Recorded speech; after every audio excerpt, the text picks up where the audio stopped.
Hey, good morning guys. I'm the Tech Prepper. So this video is going to be another ham radio video, so if you're one of the preppers on the channel, feel free to stick around, but if not, I'll catch you on the next video. So for me, it was time to select my next radio. I'm still fairly new to the hobby, and I wanted something that fulfilled all my needs for the most part and was within my budget and also reflected my current interest in amateur radio. I've been finding that there's so many different areas to this hobby that your interests may change from time to time, and that's also a big decision in this next choice. So hopefully my experience will just kind of help the new hams that are out there on how I decided on how to go with my next radio, since it was a considerable investment in the hobby. Before we do that, let's go ahead and take a look at the radios I have, because I wanted to complement the radios I have, and I really don't need another duplicate. So I have two HTs primarily. I have my Yaesu FT60R and my baofeng UV5R. In fact, I have about 2 or 3 of these. The only issue I have with these is that they don't have enough power. They're both 5 watts. They're great for what they are. They're great for how I use them. But just 5 watts in power is really the limitation I have with these two HTs. My main radio that pretty much is my ham shack is my Yaesu FT818ND, and this is actually what got me into the hobby. I really enjoy the outdoors, and I wanted to bridge ham radio with the outdoors. So I purchased this low power QRP radio. It's 6 watts, so not much more than these handhelds, and it's all band, all mode. So for me, this will take me all the way into my general class license on HF. In fact, I've been having a lot of fun on 10 meters the last year or so. And then it's all mode. So I've been able to experiment with single sideband, some digital modes, FM, AM. So I absolutely love this radio. In fact, this radio would be perfect if it had more power, because it would allow me to use this at home as a base station, put it in my car mobile, and also backpack. So this was this was actually the thing that kind of got me started into finding a different radio. And I'm going to have to read some notes here, guys. There's quite a bit of information I'd like to go over. So let's talk about my needs, or what I thought my needs were. So I wanted more power. So I wanted at least 50 to 100 watts so that I can actually get out there and be heard.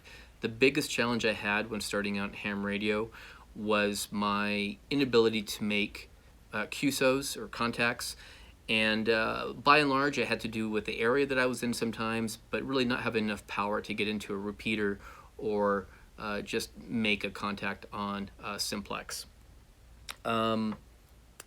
Preferably all band, all mode. I'd like to be able to do VHF, UHF, and the repeaters with APRS, and then also work HF.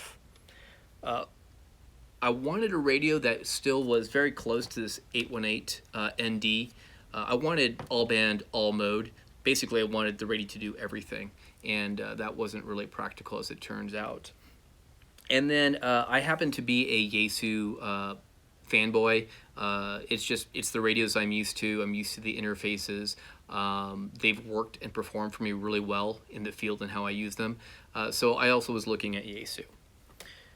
Now, I did find a radio that checked all these boxes, and if there are any hams that want to let go of this particular radio, please contact me. I'd love to make an offer. And it was the Yaesu 857D. Now, this radio is discontinued, and for me, it feels a lot like this 818ND, just at about, I think it's, this comes in at just under 2 pounds. I believe that radio is 8 pounds, but it is 100 watts, and it covers VHF, UHF, and HF. The problem I found was budget. While they're really difficult to find these days for whatever reason, I found one on eBay that looked to be in very good condition, complete in box with a bunch of accessories, and the asking price was $1,800. Now the 857D, when it was available and still part of Yaesu's current product line, I believe was under $1,000, well under $1,000, maybe $800. And I've seen the used radios in poor condition going for about $650, $700. So I had to write that one off. But if anybody has one in box, in recent condition, or relatively good condition, let me know. I'd love to make you an offer. So then I was looking at another Yaesu line, the FT891, and it's somewhere between the 818 in terms of size and weight, and in between the 857D, which is quite a bit heavier. That one still is offered by Yaesu.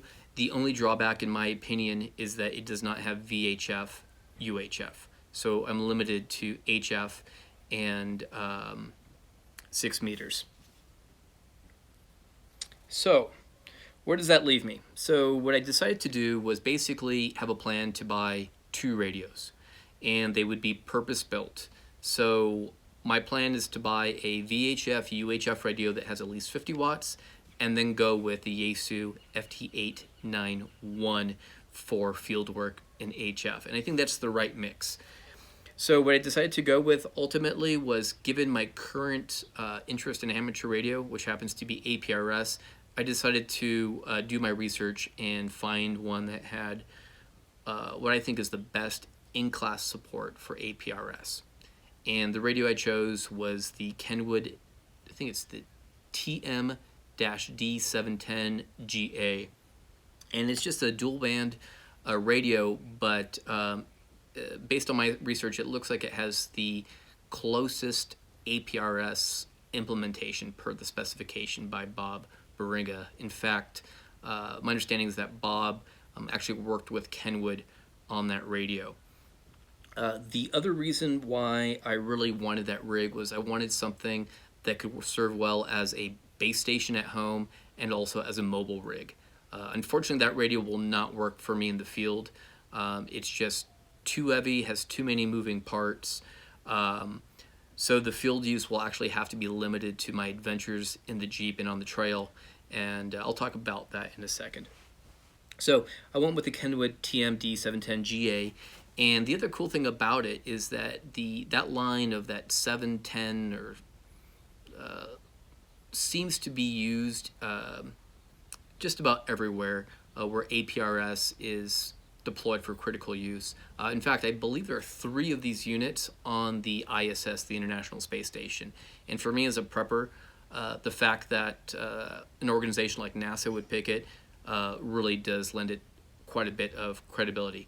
Now, it's missing some newer features, like it doesn't have a touchscreen, but to be honest, I'm not a touchscreen guy.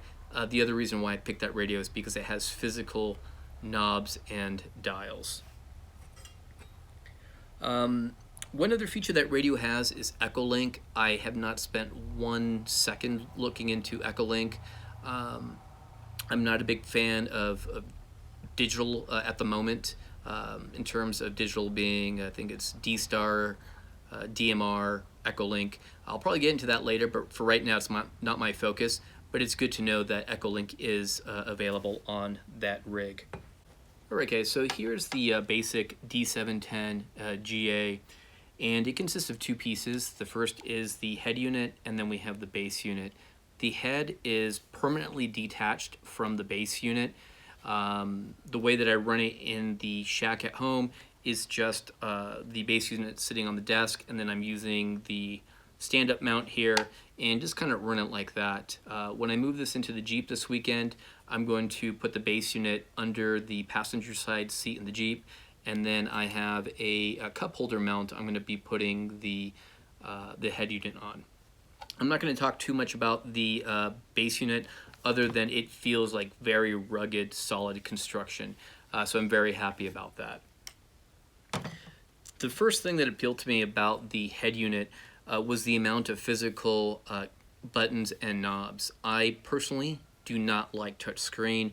When I was looking at APRS, I was also looking at the Yaesu FTM 400 XDR. And there were some issues historically with that unit and the GPS, which I think has been improved. It had touchscreen, but by and large, I wanted something with physical knobs. For me, it's easier to have tactile feedback and know where things are.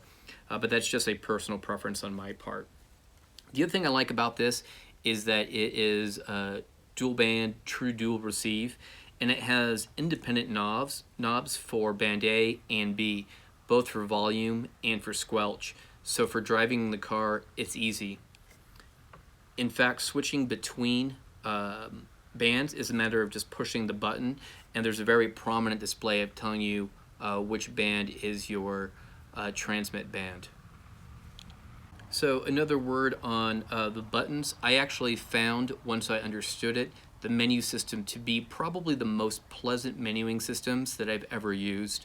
It was very easy to manually program not just frequencies, but repeaters. So being able to set the PL tone correctly, the offset was extremely easy. And that's something that really appealed to me and something I wanted to test myself with this radio.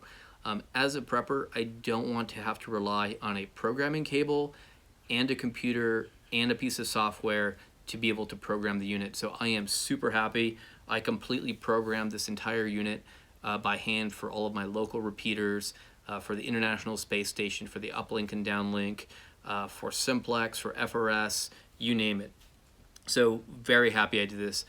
All right, so let's talk about some other features. So the other thing I like about this for the Jeep is that it has built-in GPS. That's why they call it the D710G. I believe G is the designator for GPS. So for me, this actually makes sense on the trail. I can actually get my lat long. The other cool feature it has, and I'll show you on the screen with a picture, it shows me my grid square location right in line. So as I'm moving, the grid square will actually change. And you can do waypoints, and you can navigate to a location. It won't give you turn-by-turn directions, but it will show you which cardinal direction you need to head, which bearing you need to take, and the distance you are away from that waypoint, which is kind of cool. In terms of APRS features, I did do a lot of experiments sending and receiving messages. I do like how it works on this rig. In fact, the DTMF hand mic, I found that entering APRS messages was a breeze with this. It kind of reminds me of the old days of the flip phone kind of world, where you had to hit, the alpha key anywhere from 1 to 4 times and just to cycle through it. But it works really well, especially for short messages. In fact, with APRS, you're not likely to do very long messages anyhow, because the protocol is restricted on message length. So that was kind of cool. Listing stations here, I really do like that feature. It's easy to actually go and click on a station to get more information, to be able to sort them by distance to your location. In fact, since it is dual band, you can have one band on the nationwide APRS frequency, 144.390, and then on the band B, you can actually opt, if you click on a station, if they have decided to broadcast what their voice frequency is, you can click it, it'll automatically tune band B to that other person's frequency. So very cool feature. I've tried this a few times and was able to make a quick contact to a mobile rig. And then the other reason I really love this rig is it has built-in support as a digipeater. So as most of you have been following along, I have no digipeaters in this area. So the way that I'm planning on using this now, I have an APRS iGate and digipeater at my home base, actually running off of this low power 818ND.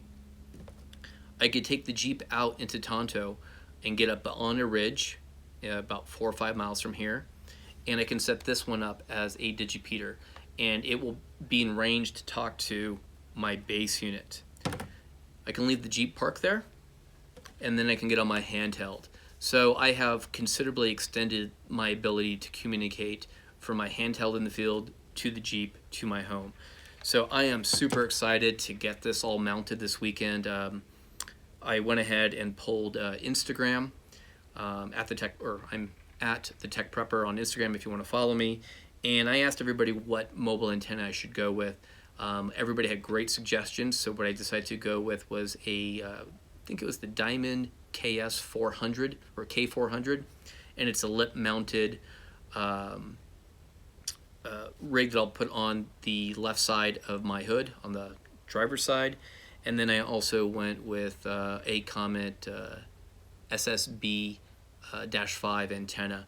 So I'll be doing another video on that, but I'm really looking forward to this being as a true workhorse for my APRS and radio work for VHF and UHF in the field.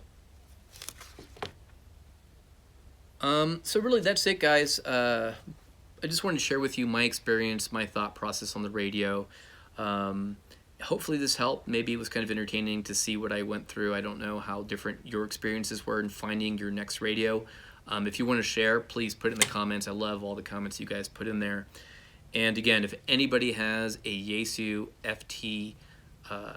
FT857D, I would love to make an offer for you if it's in relatively good condition at a good price, because that's the radio I really wanted but just couldn't afford based on today's market. All right, guys, I'm the Tech Prepper. Be strong, be safe, and be prepared.